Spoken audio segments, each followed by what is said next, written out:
Today's scientific question is, what in the world is electricity? And where does it go after it leaves the toaster? Here is a simple experiment that will teach you an important electrical lesson. On a cool, dry day, scuff your feet along the carpet. Then reach your hand into a friend's mouth and touch one of his dental fillings. Did you notice how your friend twitched violently and cried out in pain? This teaches us that electricity can be a very powerful force, but we must never use it to hurt others, unless we need to learn an important electrical lesson. It also teaches us how an electrical circuit works.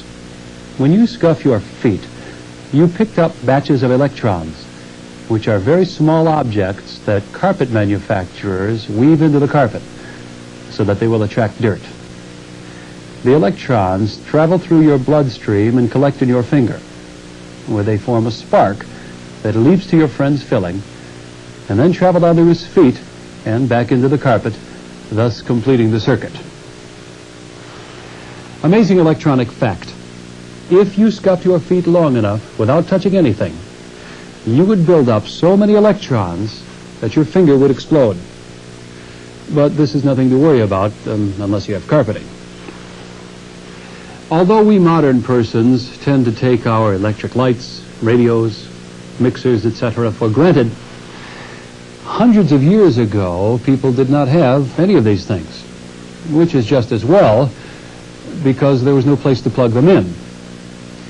Then along came the first electrical pioneer, Benjamin Franklin, who flew a kite in a lightning storm and received a serious electrical shock.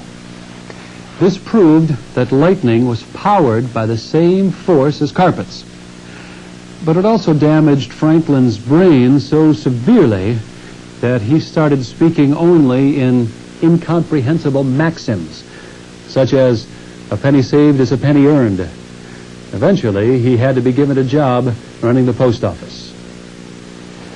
After Franklin came a herd of electrical pioneers whose names have become part of our electrical terminology: Myron Bolt, Mary Louise Amp, James Watt, Bob Transformer, etc. These pioneers conducted many important electrical experiments. Among them, Galvani discovered, this is the truth, that when he attached two different kinds of metal to the leg of a frog, an electrical current developed, and the frog's leg kicked, even though it was no longer attached to the frog, which was dead anyway. Galvani's discovery led to enormous advances in the field of amphibian medicine.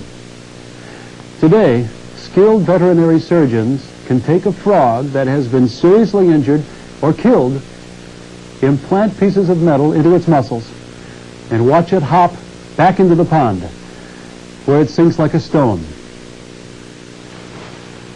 But the greatest electrical pioneer of them all was Thomas Edison, who was a brilliant inventor, despite the fact that he had little formal education and lived in New Jersey.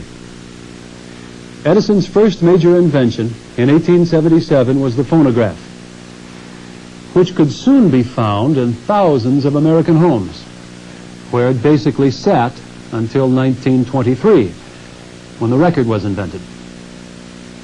But Edison's greatest achievement came in 1879, when he invented the electric company. Edison's design was a brilliant adaptation of the simple electrical circuit.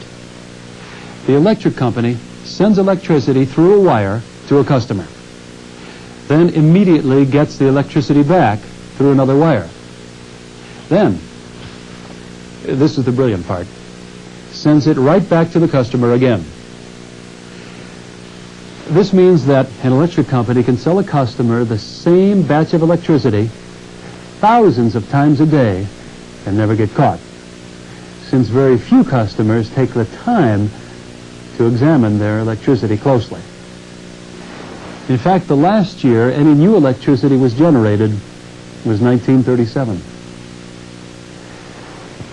Today, thanks to men like Edison and Franklin and frogs like Galvani's, we receive almost unlimited benefits from electricity. For example, in the past decade, Scientists have developed the laser, an electronic appliance so powerful that it can vaporize a bulldozer 2,000 yards away, yet so precise that doctors can use it to perform delicate operations to the human eyeball, provided they remember to change the power setting from bulldozer to eyeball.